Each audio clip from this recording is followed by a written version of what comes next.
اور حضرت رحمت اللہ علیہ سے آپ حضرات نے بارہا سنا ہوگا، یہ جو حاجی ہے، فرماتے تھے یہ حاجی جو ہے نا، یہ حاجی ہے، ہاں جی، عشق ہے تو جو چالو کروا دو، ہاں جی، اچھے سے قیمتی کپڑے جو سلوا رکھے تھے اسے چھوڑ کر دو چادروں میں لپٹ کر ہمارے پاس آ جاؤ، ہاں جی آیا، لبیک اللہم لبیک، کیا ہے، ہاں جی آیا آیا، کیسی بات ہے؟ عقل تو یہ کہتی ہے، ابھی جب آپ کہیں کسی کے پاس مہمان ہو، جتنا بڑا ہو اس کے پاس جب آپ مہمان بن کر جاتے ہو تو اتنے ہی اعلیٰ کپڑے پہن کر جاتے ہو، لیکن عقل نہیں چلے گی یہاں، عشق کہتا ہے ہاں جی جیسا آپ نے کہا،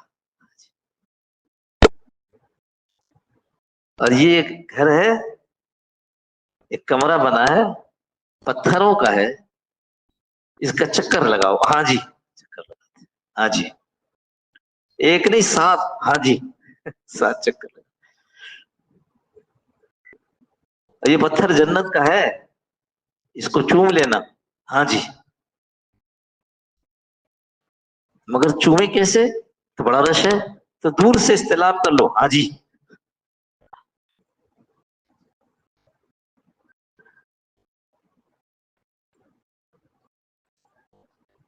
اور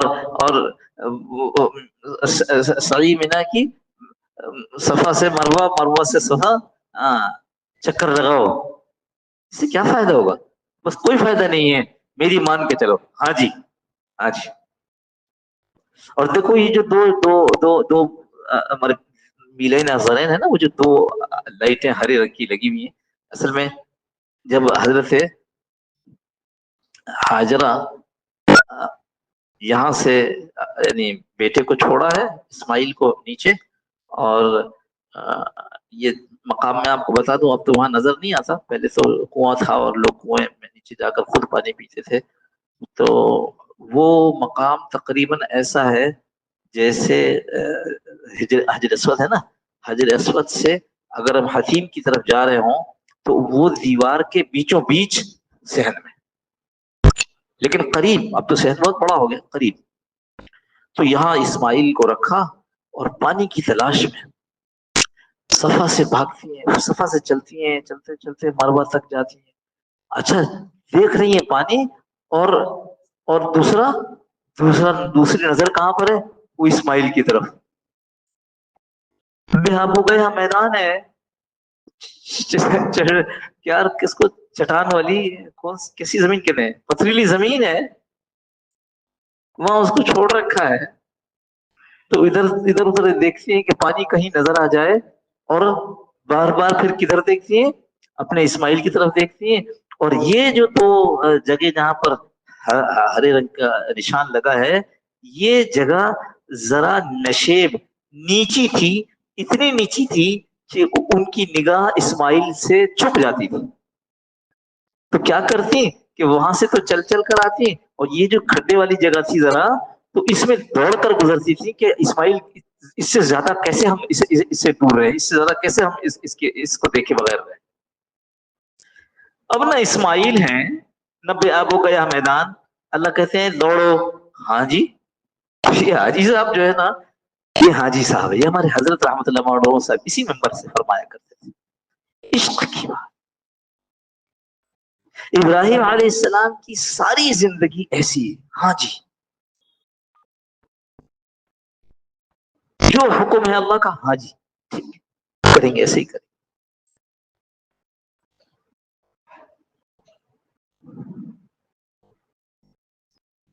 اسماعیل علیہ السلام کو اور حاجرہ کو ایسی جگہ چھوڑا، اور اس کے بعد جب تھوڑے بڑے ہو گئے، قرآن کیا کہتے ہیں، فلما بلغ معه السعي قال یا بنیا، اب جب یہ اسماعیل تھوڑے چلنے لائق ہو گئے، اپنے باپ کے ساتھ تیز چل سکے، مفسرین نے عمر لکھی ہے تقریباً 13 سال،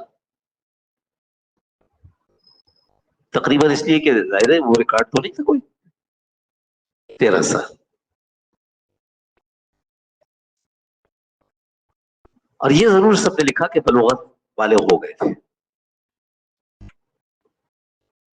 اور یہ یاد رکھیے گا کہ یہ وہ بیٹے ہیں جن کی پیدائش اس حضرت ابراہیم علیہ السلام کی عمر گزر رہی تھی, اولاد نہیں تھی, تمناؤں کا بیٹا اور اکلوتا بیٹا. اس وقت اسحاق علیہ السلام کی پیدائش نہیں ہوئی تھی.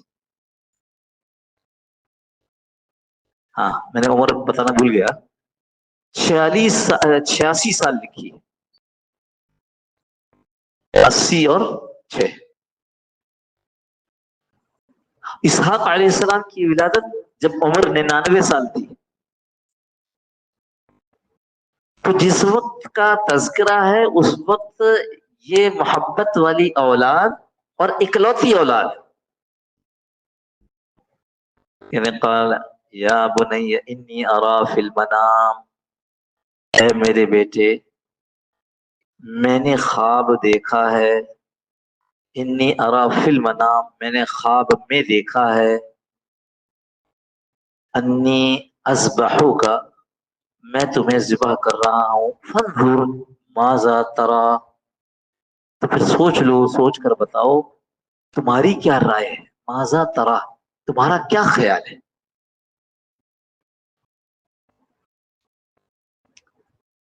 آگے قرآن کہتے ہیں قال یا ابت افعل, اے ابا جی کر گزریے, افعل کر گزریے, کیا چیز, ما تو عمر ہے جس کا امر ہے, جس کا حکم آپ کو دیا گیا ہے. اور جہاں تک سوال میرا, ستجدنی انشاء اللہ من الصابرین. علماء نے اس میں کتنے نقطے نکالے ہیں. آپ مجھے صبر کرنے والوں میں سے پائیں. فرمایا کہ یہ بھی تو کہہ سکتے ہیں انشاءاللہ صابرین, انشاءاللہ صابر, آپ دیکھیں گے میں صبر کروں گا, نہیں انشاءاللہ من الصابرین, صبر کرنے والے بہت ہیں, ان میں سے ایک میں بھی ہو جاؤں گا. قرآن کا ایک ایک حرف ایسا ہے جس پر غور کیا جانا چاہیے, کیونکہ یہ اللہ کی طرف سے کلام ہے.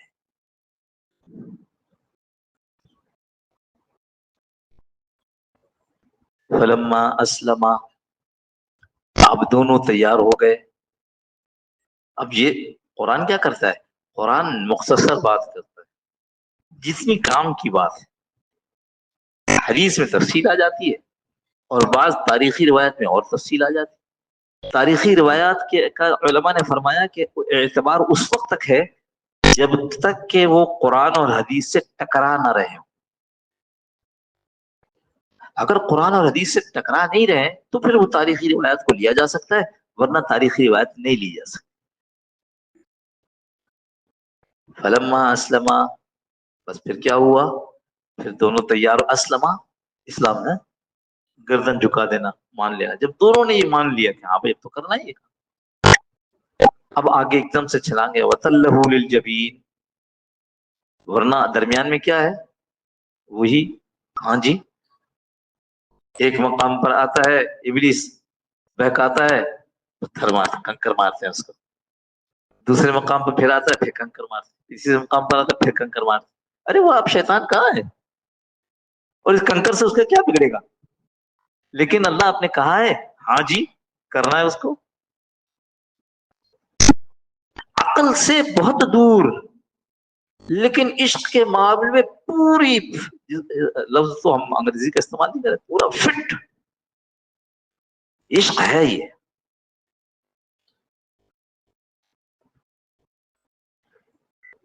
اور بعض تاریخی روایات میں یہ ہے کہ ابراہیم علیہ السلام کو 3 دفعہ بہکانے کی وجہ سے نہیں ہے, بلکہ وہ یہ کہتے ہیں کہ ایک دفعہ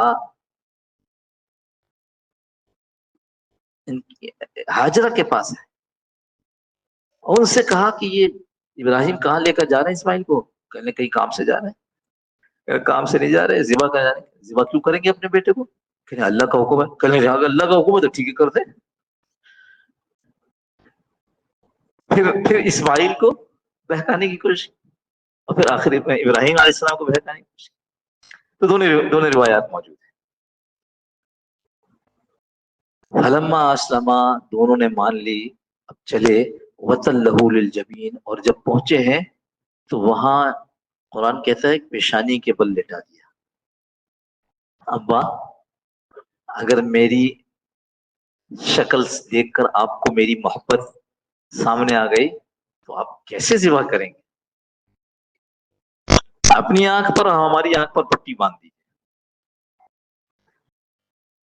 اور ہاں یہاں بھی ایک عربی اردو میں تو ہم جبین پیشانی کو کہتے ہیں نا، عربی میں جبین نہیں ہے، یہ جبہہ ہے. اور جبین پیشانی کی یہ کیا سائڈیں کہیں گے، پیشانی کے دونوں سائڈ، اس کو جبین کہتے ہیں. تو اس میں علماء نے بعضوں نے کہا کہ جب جبین لکھا ہے تو کروٹ لٹایا ہے، بعضوں نے کہا نہیں کروٹ نہیں لٹایا، سیدھا لٹایا ہے، یعنی ایسا منہ نیچے کی طرف. تو تطبیق کی اس کی علماء نے، اللہ جزائے خیر دین علماء کو، سبحان اللہ، تطبیق کی کہ پہلے کروٹ لٹایا جبین پر اور چھری چلائی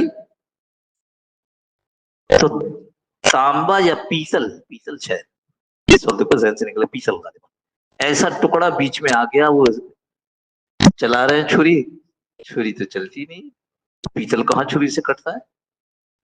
تو پھر پلٹ کر کے جب پیشانی پر کر دیا، اور اس کے بعد پھر وَنَادَيْنَاهُ أَن يَا إِبْرَاهِيمُ، پھر ہم نے آواز لگا دی، اے ابراہیم قد صدقت الرؤیا، آپ نے اپنا خواب سچ کر دکھایا.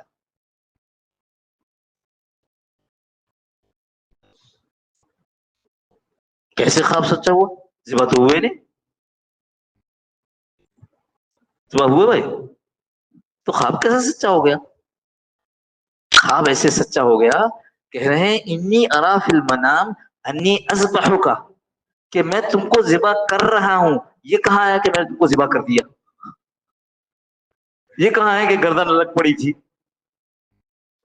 تو ذبح کر رہا ہوں تک خواب پورا ہو گیا.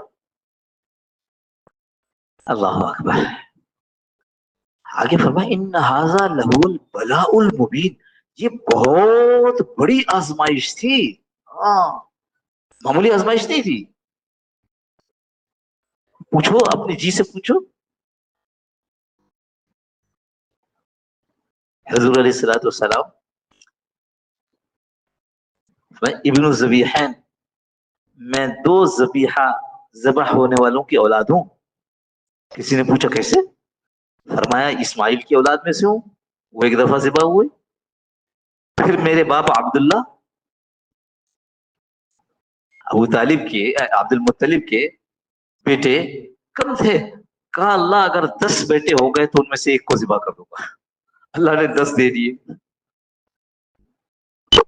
اب وعدہ یاد دلایا گیا کہ حضرت آپ نے اللہ سے وعدہ کیا تھا کہ 10 میں سے 10 ہو جائیں گے تو ایک ذبح کروں گا.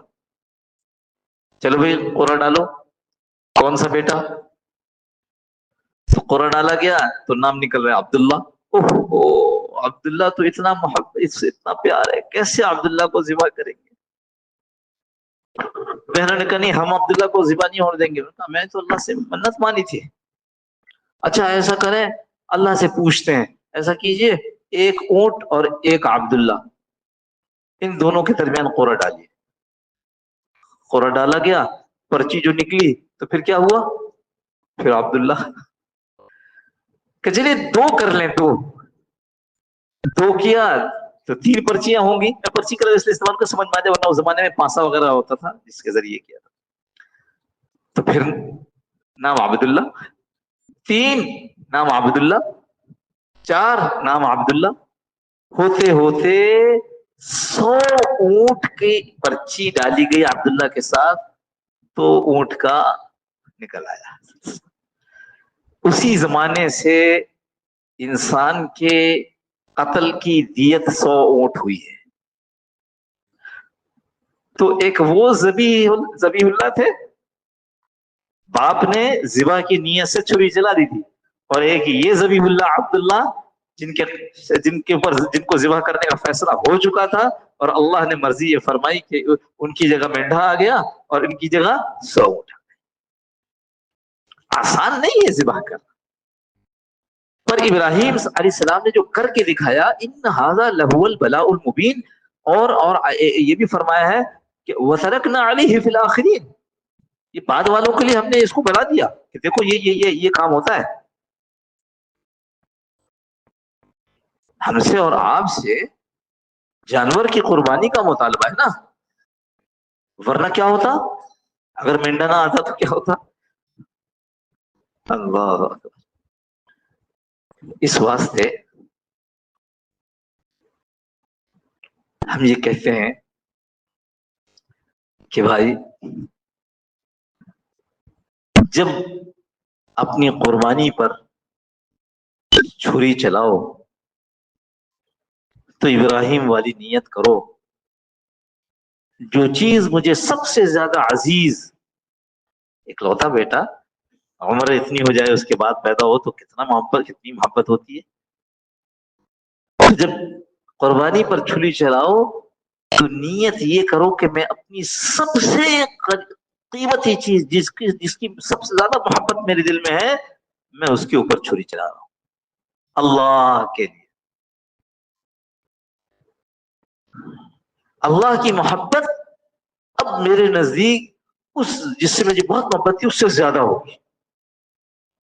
کیوں؟ اس لیے کہ اس پر تو میں نے چھری چلا دی. اچھا کیا ہے سب سے اہم چیز، سب سے زیادہ قیمتی چیز؟ ہر آدمی اپنی اپنی سوچ لے کہ میں جب چھری چلاؤں گا تو میرا اسماعیل کون ہے؟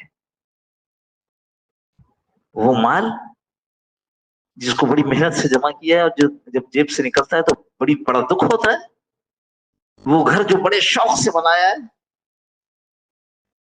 وہ اولاد، وہ بیوی بچے، وہ اور کوئی چیز. آج کیا آج تو 4 دن، اب 5ویں ہو گئی، 5 ذی الحجہ داخل ہو گئی تو گویا 4 دن باقی ہے نا، 5 6 7 8 9 5 دن باقی. یہ 5 دن ہیں اس کو سوچنے کے لیے، شمار عبادت میں ہوگا.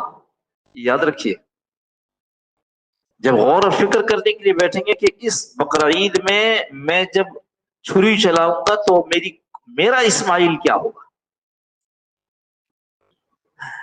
میرا اسماعیل کیا چیز ہوگی جس پر میں نے چھری چلا دی.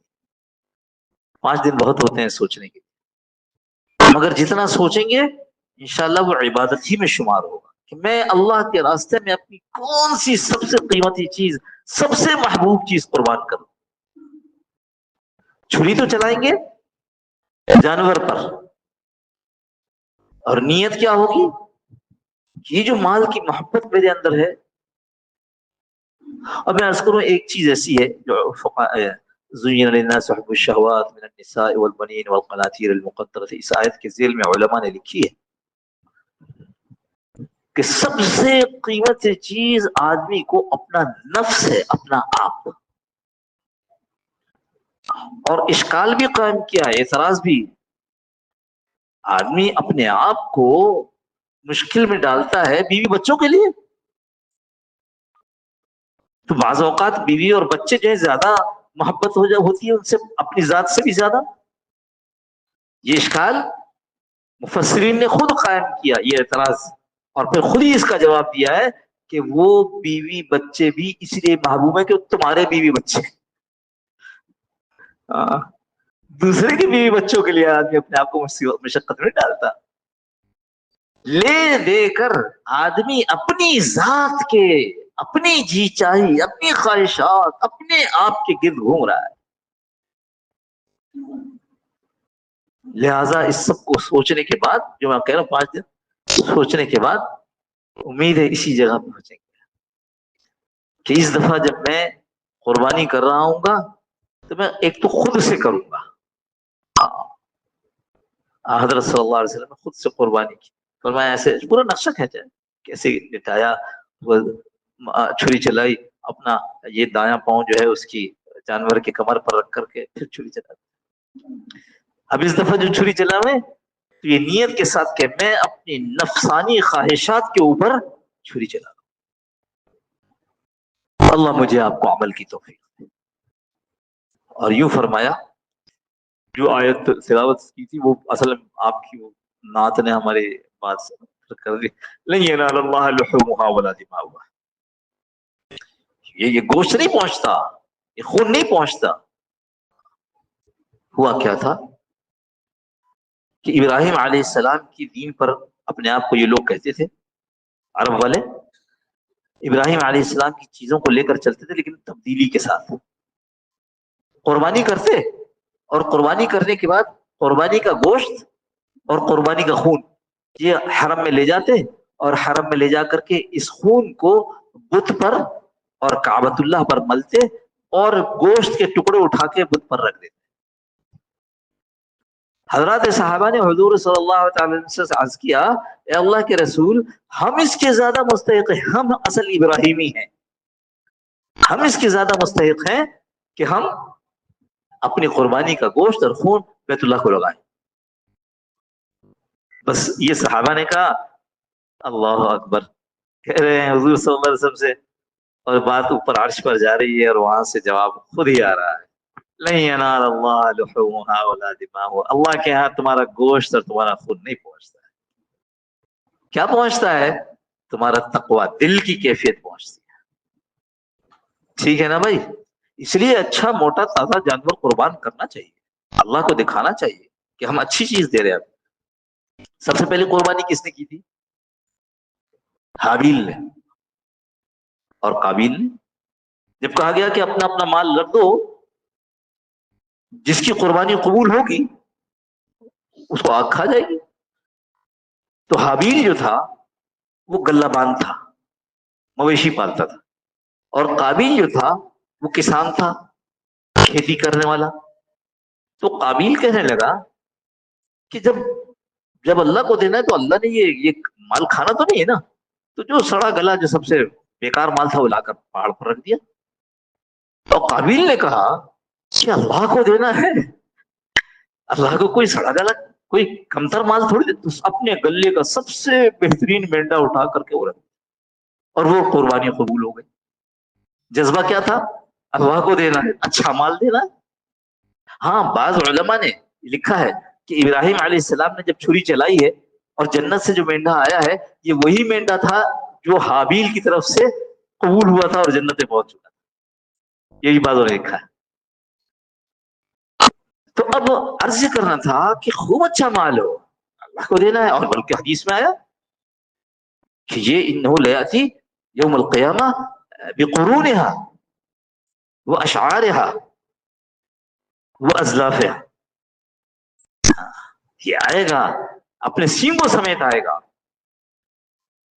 اور اپنے بالوں سمیت آئے گا اور اپنے کھروں سمیت آئے گا، کھر، یعنی یہ سب چیزیں اللہ کے ہاں مقبول ہوں گی، قبول ہوں گی۔ اس واسطے اچھا جانور کیا جائے جتنی استطاعت ہے، لیکن جو اصل چیز پہنچے گی اوپر وہ کیا ہے؟ وہ ہے تقوی۔ تو منڈی سے بہت اچھا جانور تو لا سکتے ہو، تقوی کی منڈی کہاں ہے؟ وہ کہاں سے خریدے؟ بھائی کہیں اشتہار دیکھا اپنے ادھر مڑیے یہاں پر تقوی کی منڈی ہے، جانا تقوی ہے اوپر۔ تو اللہ پاک نے خود بتلایا ہے تقوی کی منڈی کہاں ہے۔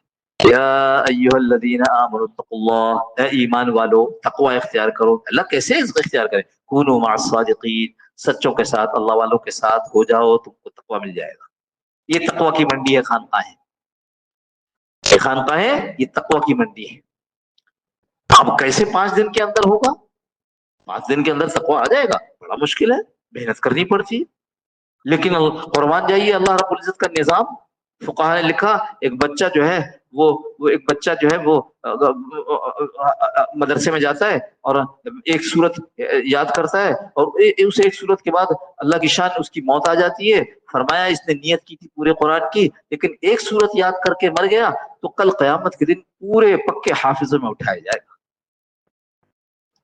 نیت کر لو تقوی کی، ہے تو صرف 5 دن، نیت کر لو، شروع کر لو، اللہ والوں کے ساتھ اٹھنا بیٹھنا، اور جو اللہ والے باتیں بتائیں ان کے اوپر چلنا.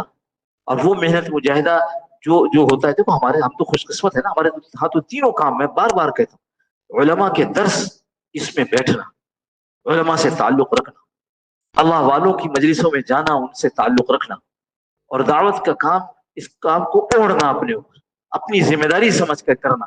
ان تینوں سے اللہ پاک وہ کیفیت دل کی نصیب فرما دیں گے جو مطلوب ہے انشاءاللہ. تو طے بھی کر لو اور شروع بھی کر دو. تو بھائی 5 دن میں ہوگا تو پورا نہیں, لیکن ایک سورت سیکھے والے میں تو ہوں گے نا. اور کرتے کرتے کرتے کرتے دنیا سے رخصت ہو جائیں گے, اللہ کامل متقیوں میں اٹھائیں گے کہ اس نے نیت کرتے کوشش شروع کر دی تھی. کریں گے ایسا بھائی؟ اللہ ہم سب کو عمل کی توفیق سے بھولنا نہیں ان باتوں. اور جیسے ہمارے حضرت رحمۃ اللہ علیہ فرمایا کرتے تھے, یہ چونکہ بڑے دن ہیں, بابرکت دن ہے. ابھی ایک تو نبی کا روزہ باقی ہے, جس کی وجہ سے فرمایا کہ نبی کا روزہ, یوم عرفہ کا روزہ جو رکھ لے گا وہ 1 سال پہلے کے اور 1 سال بعد کے گناہ معاف ہو جائیں گے اس کی. پچھلی دفعہ میں نے شاید تفصیل سے اس کی بات کر دی تھی. تو یہ تھوڑے دن باقی ہیں, ان کا خیال کر لے. حضرت رحمۃ اللہ فرماتے تھے اور کچھ کر سکے نہ کر سکے, بہت لمبی نمازیں پڑھ سکے نہ پڑھ سکے, بہت زیادہ تلاوت کر سکے نہ کر سکے, لیکن ایک کام ضرور کرے, وہ یہ کہ طے کر لے کہ ان دنوں میں گناہ نہیں کریں گے. ان دنوں میں گناہ نہیں کریں گے, نہ اپنی آنکھوں کا غلط استعمال کریں گے, نہ اپنے ہاتھوں کا غلط استعمال کریں گے, نہ اپنی زبان کا غلط استعمال کریں گے, نہ اپنے کانوں کا غلط, بالکل گناہ نہیں کریں گے. اور اگر خدا نخواستہ ہو گیا, کہیں بیٹھے تھے اور غیبت شروع ہو گئی, اور غیبت شروع ہو گئی, اب یہاں سے اٹھنا چاہیے, اٹھنے کی ہمت نہیں ہو رہی کہ بولیں گے کہ بڑا اللہ والا بنتا ہے, بڑا نیک آدمی بنتا ہے کہ ہمارے پاس سے اٹھ گیا. تو بھائی استغفار فوراً, جب گناہ کرنا نہیں ہے, سرزد ہو جائے تو فوراً توبہ اور استغفار. اللہ مجھے بھی عمل کی توفیق دے. اللهم ربنا تقبل منا انك انت السميع العليم وتب علينا يا مولانا انك انت التواب الرحيم. وصلى الله تعالى على خير خلقه محمد وعلى اله وصحبه اجمعين. امين امين امين برحمتك يا رحمن. جزاكم الله خير. السلام عليكم ورحمه الله.